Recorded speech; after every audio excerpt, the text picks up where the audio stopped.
Please be seated now. Our service is about to begin.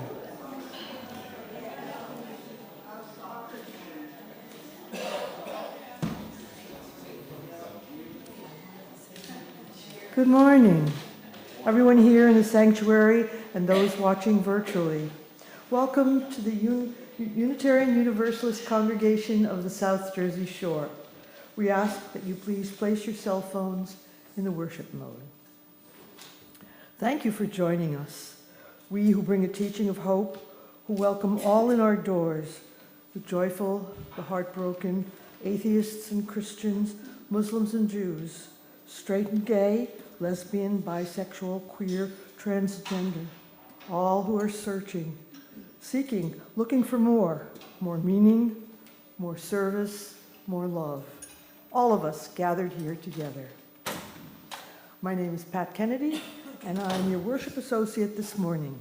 I'm a member of this congregation and currently serve as a member of the board, Margaret Circle, and the Writers Group. Our worship service today is led by Theresa McReynolds.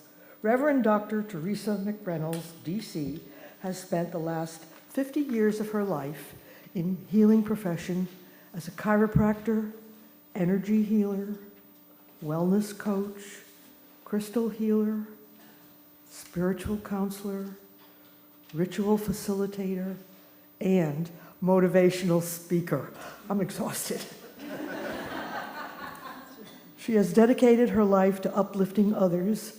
After many years of study, she was ordained a New Thought Christian minister in California at the home of Truth Spiritual Center. She then went on to study with several teachers in the goddess tradition and was initiated as a high priestess. Theresa has spent most of her life as an activist. She was one of the founding mothers of the Atlantic County Women's Center, now named Avansar, as well as the Rape Crisis Center.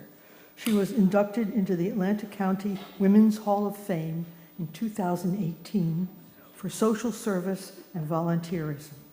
She is a mother, grandmother, great-grandmother, gardener, farmer, and lover of this Mother Earth, as a forever student of the mysteries. Video of today's service will be available on our YouTube channel later today. To those gathered live on Facebook, we welcome your comments, as well as your joys and sorrows on that platform. Please remember that this video will be on the internet, so do not share information best kept private. There are a few announcements for this week. Excuse me.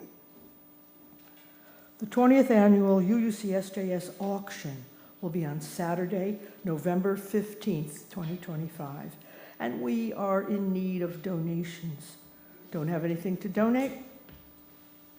Services, dinners, adventures. Consider an auction sponsorship. Send a message of gratitude or advertise your business in the auction catalog.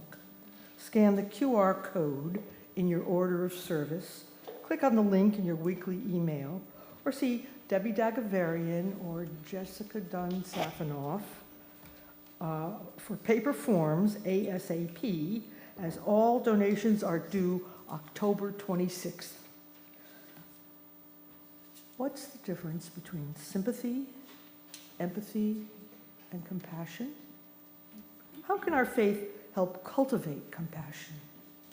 Join the Adult Religious Education Workshop today at 12 in the library to discuss these and other questions to grow your faith. The Eastern Service Workers Union is collecting toys for the holidays. Please bring a new toy here to share. On Saturday, August 19th, the ESWA celebrated their 48th annual dinner, and they presented us with this lovely plaque. Thank you. Thought it had a special name. In honor of our contribution. So this will be up for all you to see. Thank you. Welcome to worship.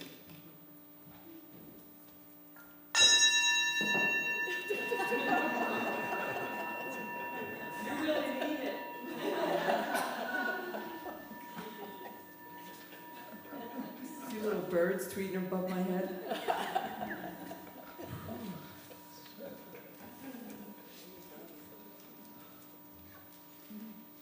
This prelude this song came to me when, it's very hard for me to speak of, because there were so many injustices, and they continue.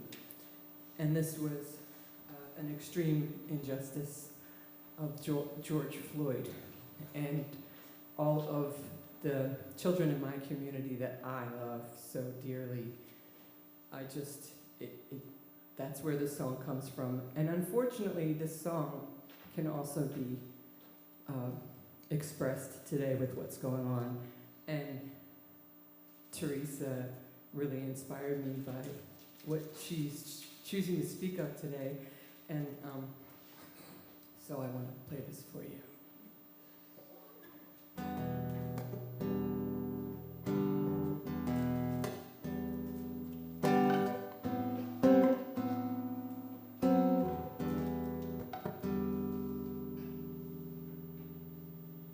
We can't get numb, we can't get tired.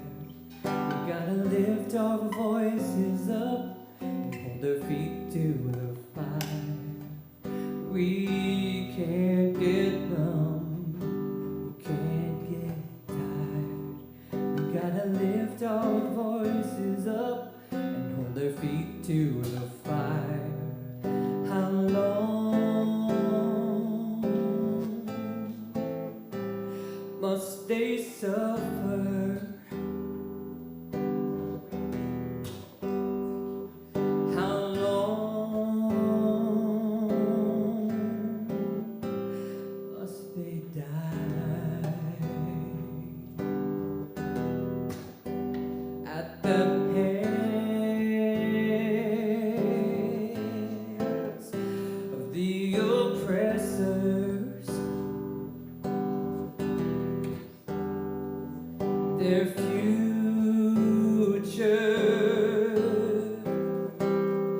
denied.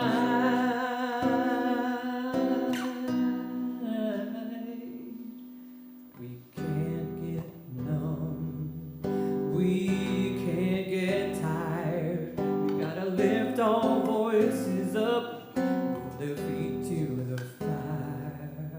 We can't get numb, can't get tired.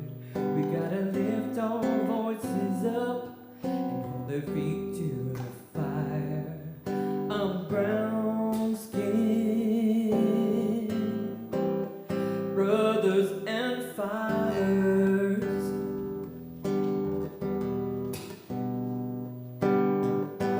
sisters, mothers, family and friends.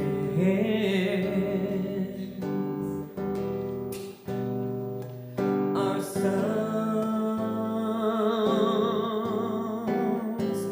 and our daughters,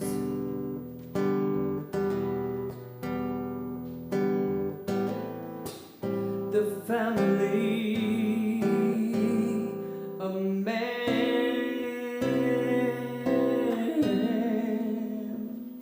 Now's the time we must choose to look directly at the truth. Stand up and listen. Raise your voice, vote them out. Those politicians who don't want you to be free. Now's the time to change the rules, reclaim freedom and for this and future generations.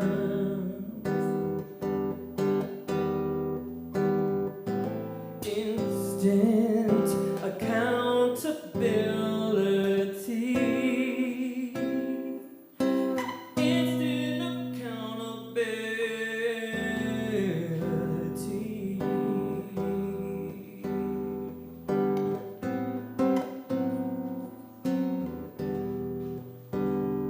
We can't get numb.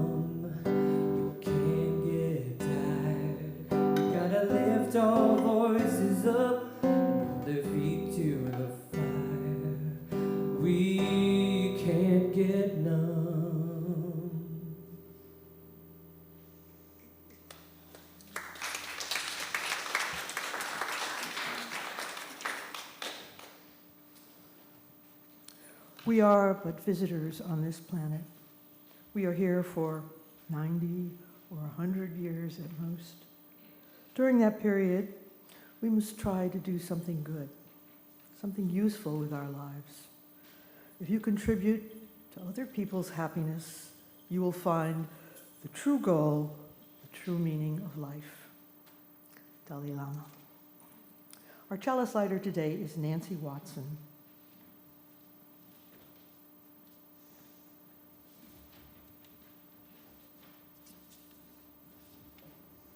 Please join me in reading the chalice lighting words in your order of service. Some days, the world's pain floods through us like water through a broken dam. Every headline, every cry of distress becoming our own. We come here thirsty for the wisdom to care without drowning, to love without losing ourselves in the undertow of others' sorrow. Come, let us seek together the steady foundation from which true compassion flows. Please rise now in body or spirit and sing our gathering hymn number 391, Voice Still and Small.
Today's Time for All Ages is Woke Baby, written by Mahogany L. Brown and illustrated by Theodore Taylor III.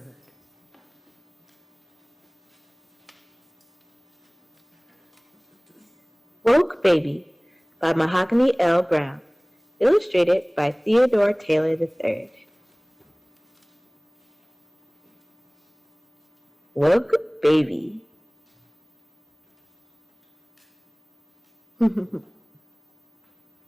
Woke baby, up before the sun smiles, eyes open. Look at your fist, fingers curled into a panther's paw, pointing up, up, up, reaching for justice. Look at each toe, wiggling hello to the sky. There's no glass ceiling, there's no one to tell you no. Up, up, up on each knee, bent like half moons. Woke baby, you are an awakened dream.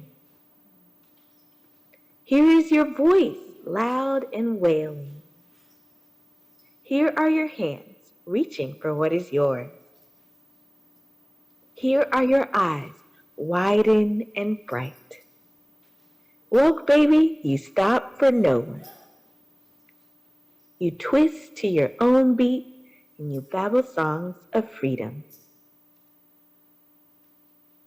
Like a good revolutionary, you never ever sleep. Only rest until the next dawn. The end.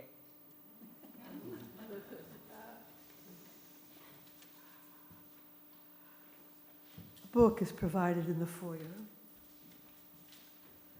in which you are encouraged to write whatever joys and sorrows you have. I will now read what you have shared.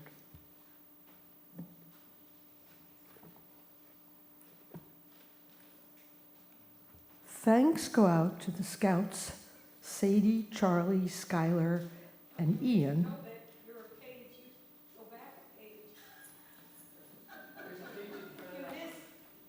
This is October 19th. She's starting in the right spot, I think. You're right. There you go. Finish that one? Okay. Shall I start again? Thanks go out to the Scouts, Sadie, Charlie, Skylar, and Ian for planting flowers in memorial of Meg Bryant. It was greatly appreciated by John Bryant and Maxine Blumenthal. A great thank you to all the amazing talent and dedication to the art of creation. The UU Writers United Service rocked the mic. Much love, Allison and Neil.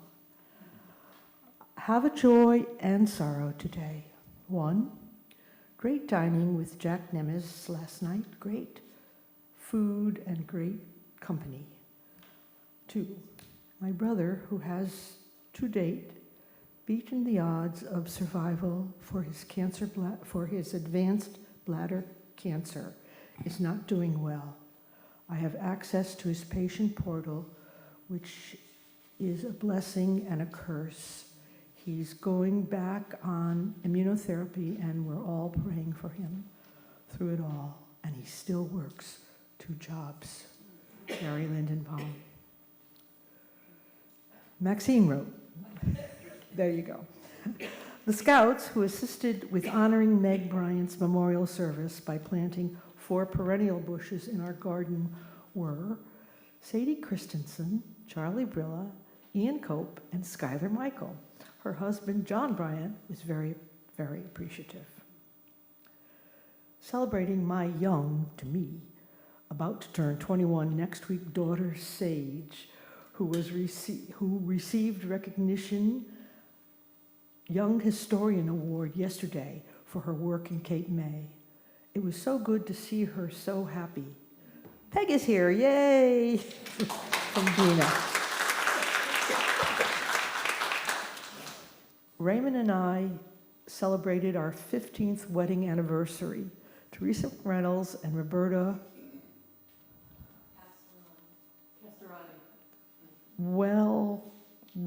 welcomed us into their home for the very small ceremony. That got us to the second 15 years, now 34 years together. Richard. Judy Brown is here. Yay! Today, after a long absence, this may be her last Sunday with us, as she is moving to Rhode Island to be nearer to more of her family. We will miss her, and we will hold her in our hearts as she establishes her new home. Betsy.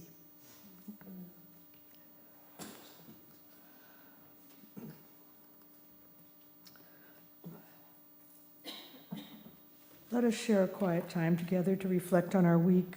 During the musical interlude, you may come forward and place a pebble in the water to acknowledge a personal joy or sorrow.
Let us be in the spirit of prayer.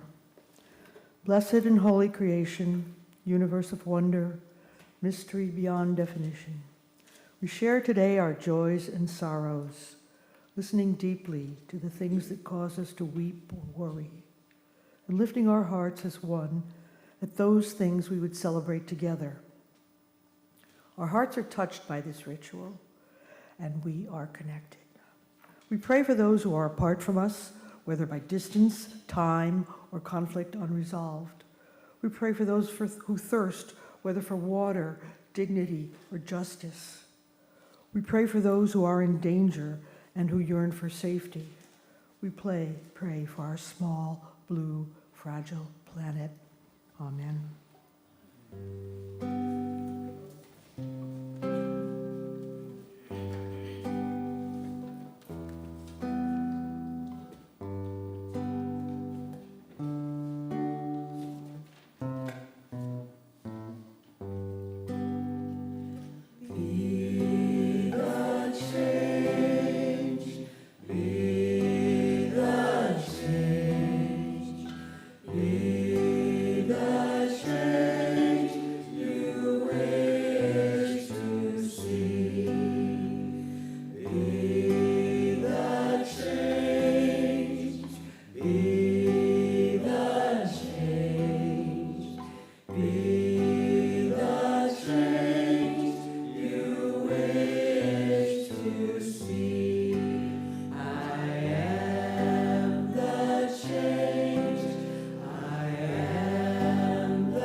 The offering is a sacrament of the Free Church.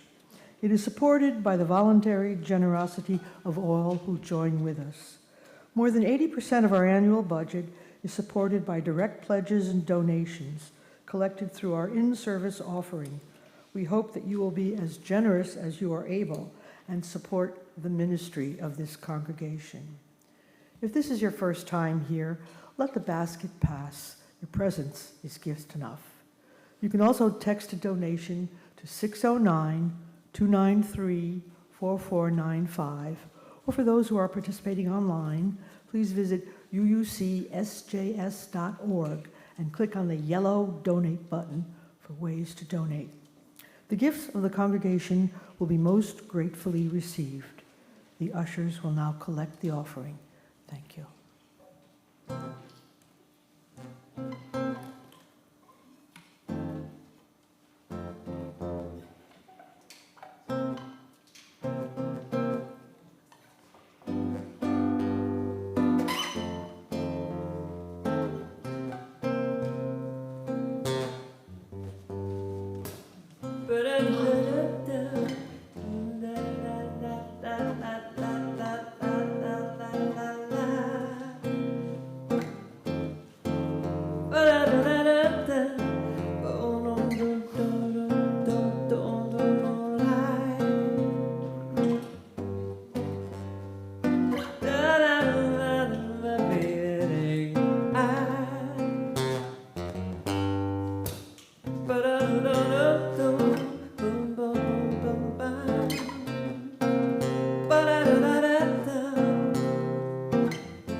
would you please consider contributing to the auction?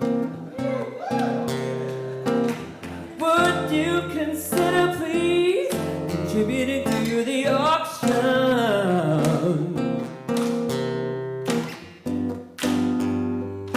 Have so much to give, we would really appreciate it.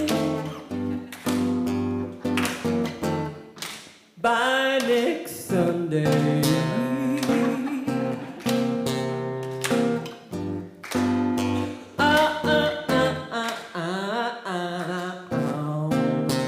Thank you, thank you, thank you, thank you very much. Ooh, I'm gonna contribute later today.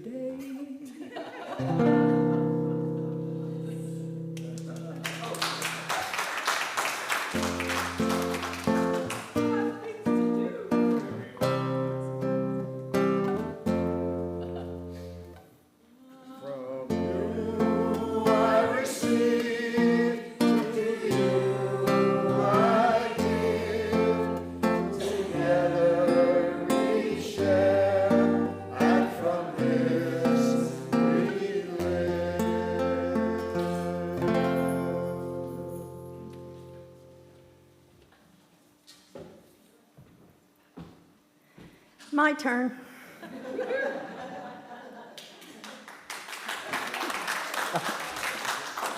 So, a couple months ago, somebody in a very derogatory way called me woke. And I turned around to them and very politely said, thank you. And then I turned away.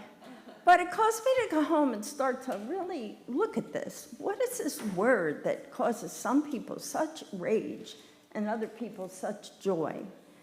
And I found out that it was actually an African-American English term that came out of the awareness of racial injustice. So it meant waking up. To me, that's what it meant. But the governor of Florida, Ron DeSantis, says it's a virus that got into our heads, into our minds, that we have a woke virus, and that his job is to eradicate this woke virus from education, the legislative, from business. He says that we'll never, ever surrender to the woke mob. Our state is where woke went to die. Well, I didn't like that. So I started thinking, well, what does this word woke mean to me? And I believe that it represents dignity and justice and books and breathing and clean air and dignity and feeding hungry kids, people who fought for civil rights, the right to vote, who fought for social justice, Medicare, Medicaid, minimum wage, keeping the workspace safe, clean water, public libraries, fair labor laws, believing in leaving this earth in a better way than when I found it, when I came here, making it better. So this talk today, though, is not really about the word woke. It's more about waking up. What wakes us up? What brings us awake? So I started thinking about some of these great teachers, that have gone before us. The Buddha. Now, the Buddha lived in this palace, as the story goes. He was the son of a king, and he had this great, great, wonderful life. Apparently, a sage came when he was born and told his father he'll either be a wisdom sage teacher or a king. And his father, of course, wanted him to be the king. So he kept them very sheltered. He never saw sick, he never saw dying, he never saw poverty, he never saw hungry people, he never saw old age. He kept them in this very sheltered kind of life. He got married at a young age, had a child, but all of a sudden, or I don't know if it was all of a sudden, you think it was all of a sudden or gradually and slowly, he started to wake up. he started to look around him. He started to get bored. He started to think, is this all there is? Is this all there is to life? Is there something more? And at 29, he snuck out. Now, can you imagine what that must have been like, having lived in this beautiful, wonderful, peaceful, wealthy existence, and now seeing all the things you weren't allowed to see before? Seeing beggars on the street and hungry people and people starving and people in pain and suffering and old age and dying, all these things. Well, it sent him into this terrible depression, as the story goes. And he started fasting and not eating. And so friends eventually found him by the side of a river and force-fed him so he would live. And after that, he went to sit under the bodhi tree. And he said, I'm just going to sit here till I find the reason for human existence. So he sat there, and he sat there, and he learned to meditate, and he learned to watch a lot and see what was going on. And so he fought demons while he was there. The demon Mara, who was the evil one. She gave him 3 temptations. And then he just eventually decided, okay, I did this. I'm here. I get it. I know that what we need is compassion and love and kindness for one another. So he got up. And instead of just sitting there and going off to nirvana, he got up and he went out into the world.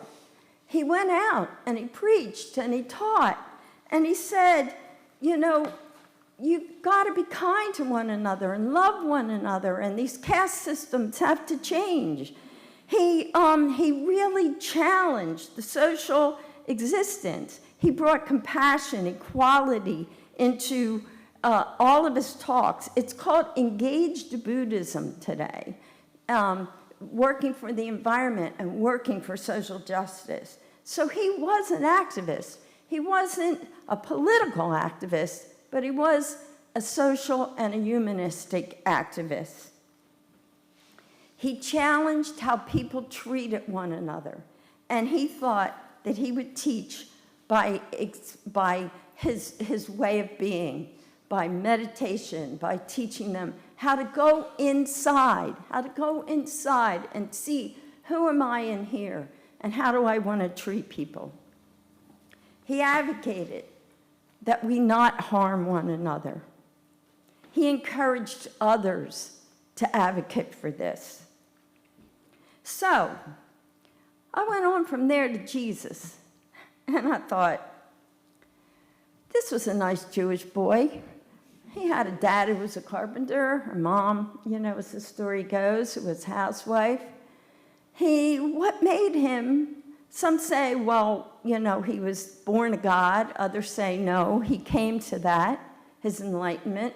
So what made him decide that he wasn't comfortable with the way life was? What made him decide that he wanted to get up and go out and start talking and doing different things? Some say that he got his enlightenment when he was 12 and he went into the temples with the rabbis and he spoke from this wisdom that most 12-year-olds don't have.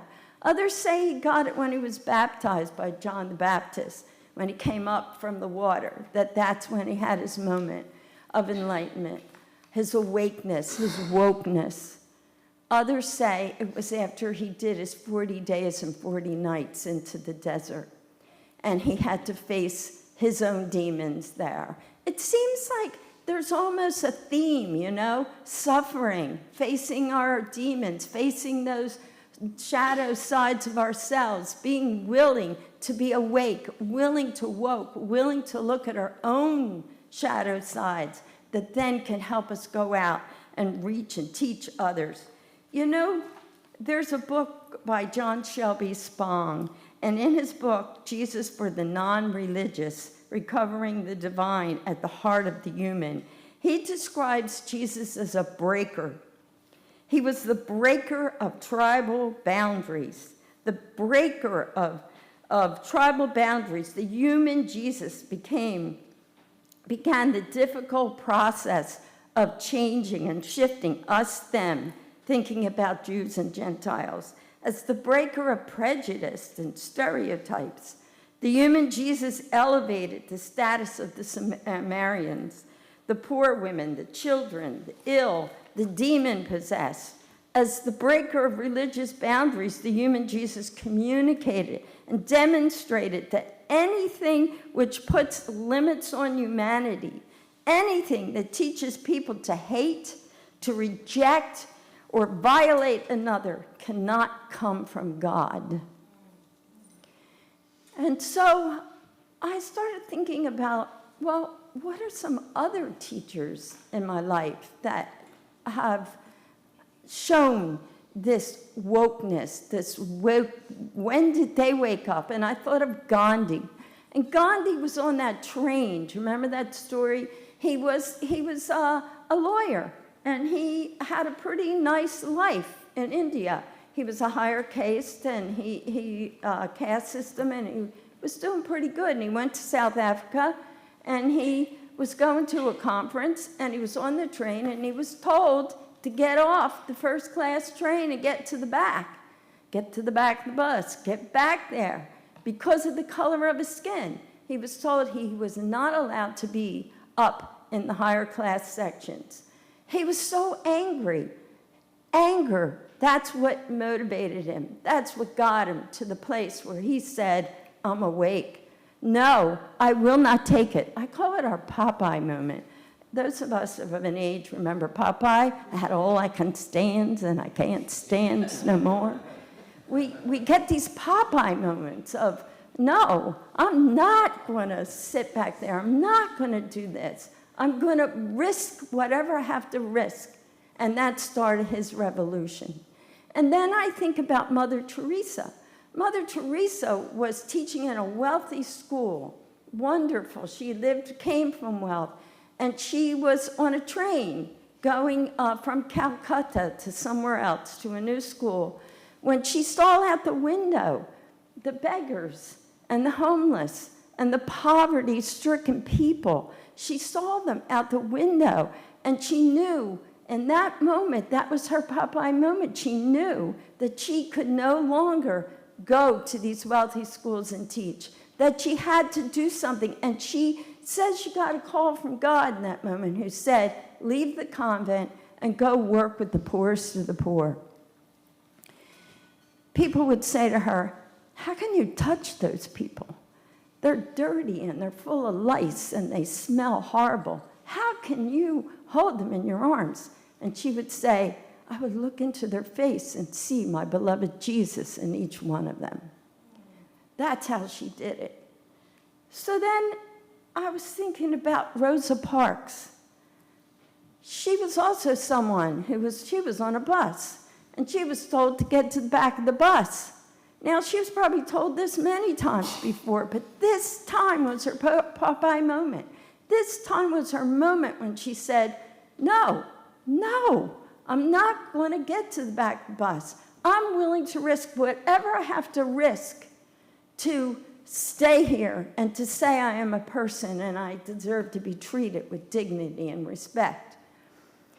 She didn't even realize in that moment that she had sparked a revolution. It was the bus boycotts, the big thing. But what she did even more than that was she sparked Martin Luther King. He was so angry that she was arrested for refusing to move her seat, that sparked his revolution. That's what brought him out, awoke him up, and started his preaching. Oh no, I only got 5 more minutes. Okay. Okay, so as I was doing this talk, I started to realize it's not just about being awake. That's not what just does it. It's about moral courage. Moral courage. Buddha could have gone back to the palace any time. His dad probably would have said, yay, here you are, come on back. Yeah. but he didn't. He did moral courage, and he went out, and he got hungry, and he helped people. Jesus, I'm sure there were times when his mother went to say, hey, get back to this house and shut up, man. You're going to get yourself killed. Weren't there maybe some of his friends that said, can't tone it down a bit? You know, you're going to get crucified. But he was willing to risk whatever he had to risk to do it. I think Rosa Parks many times probably could have went to the back of the bus. What made this time say no? No, it was moral courage. What made Martin Luther King stand up? I mean, his friends told him, you're going to get shot, you're going to get killed, but he still went out on that freaking balcony. You know, what brings us to moral outrage and moral courage? Whew. Here's something by Martin Luther King. There are all too many people who, in some great period of social change, failed to achieve new mental outlooks that the new situation demands. There is nothing more tragic than to sleep through a revolution. There can be no gainsaying of the fact that a great revolution is taking place in our world today. It is a social revolution, sweeping away the old order. The wind of change is blowing, and we see in our day and our age a significant development. The great challenge facing every individual graduating today is to remain awake for this social revolution. Both Jesus and Buddhist ministries involve strong focus on social justice by directly addressing and helping marginalized groups.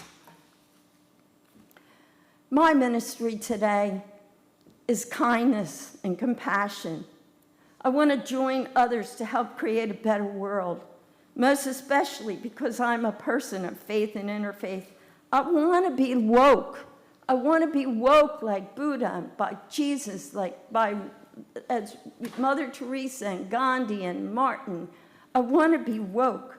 I want to keep my moral courage. I want to stand up no matter what the risk. I think of all the people that marched yesterday. How amazing moral courage they showed. They could have been, gassed. They could have been arrested, but they didn't. They went anyway. They went and they stood and they marched. I still believe in holding the line for the soul of this country. Being a good person means leading with kindness, lifting those who have fallen, giving light to those lost in the darkness. It means being a voice for the voiceless, a shelter for the broken, and a quiet example of what love can be. It's allowing others to live freely, choosing compassion, even when the world forgets how, and never wasting your kindness on those who choose cruelty. Stand tall. Stand against them, because goodness means having the courage to defend what is right. Thank you.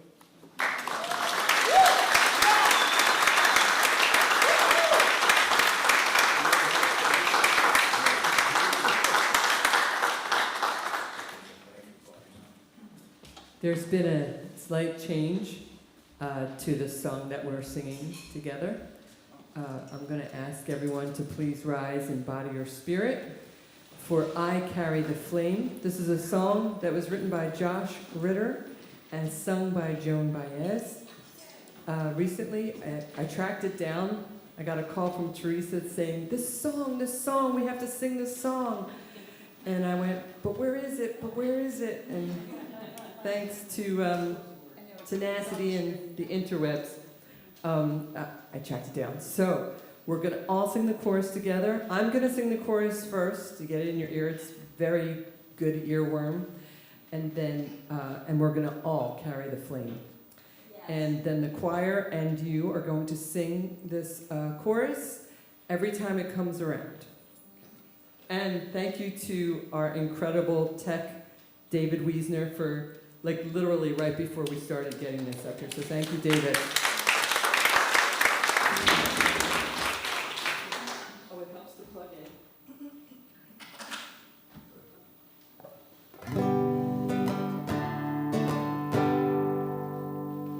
I carry the flame. Yes, I carry the flame. Let it always be said when you speak out my name that I carry the flame. Everybody. I carry the flame. Yes, I carry the flame. Let it always be said when you speak out my name that I carry the flame. I woke in the dark to a world full of grief. Concrete barbed wire, no hope for relief. But a hand took my hand in the night and no grief. It slipped me the fire and restored my belief. For I carry the flame. Yes, I carry the flame. Let it always be said when you speak out my name that I carry the flame. My flame sometimes flickers, its light I might lose. So please understand if I do not choose to salute, wave flags. No, I'll do what I do, so my flame might be passed on to you. I carry the flame. Yes, I carry the flame.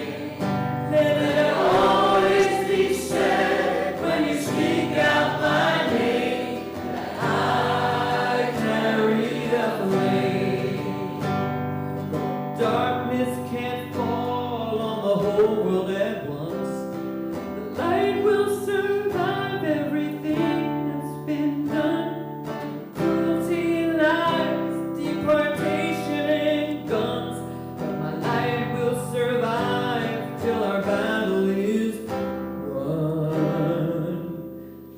And I carry the flame. Yes, I carry the flame. Let it always be said when you speak out my name that I carry the flame. I carry the flame. Yes, I carry the flame. Let it always be said when you speak out my name that I carry the flame.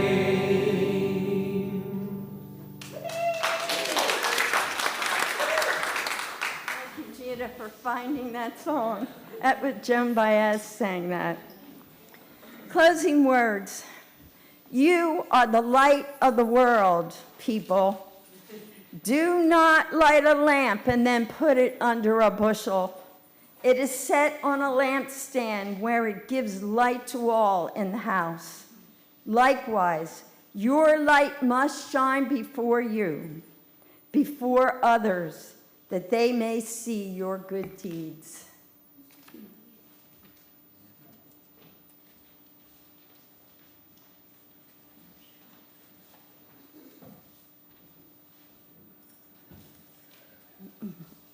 Let's read the words together for extinguishing the chalice. We extinguish this flame.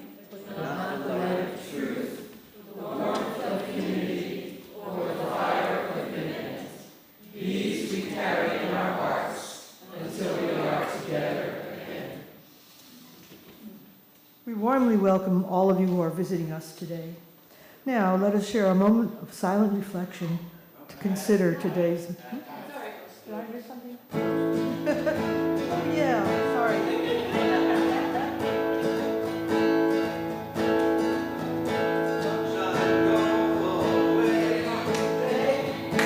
I don't feel much much like dancing.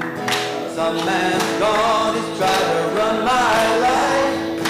I don't know what he's asking. When he tells me better get in line, I can't hear what he's saying. When I grow up, gonna make it mine. These ain't dues I've been paying. Well, how much does it cost? I'll buy it. The time has all been lost. I'll try it. He can't even run his own life. Oh, yeah, he'll run mine. Sunshine, go away today. I don't feel much like dancing. Some man's gone, he's tried to run my life. He don't know what he's asking. Work starts to make me wonder why. Fruit of what you are going. When he says in love and war that all is fair, he's got cards he ain't showing. How much does it cost? I'll buy it. The time is all been lost. I'll try it.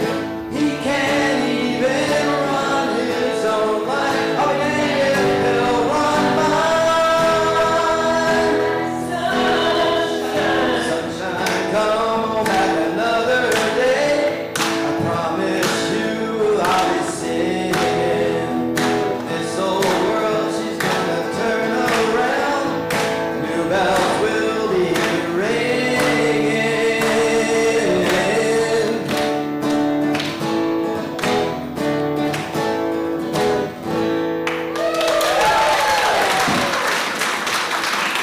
I just gotta say, I called Paul at 7:30 this morning and said, "Hey, will you sing this song?" Let's hear from Paul.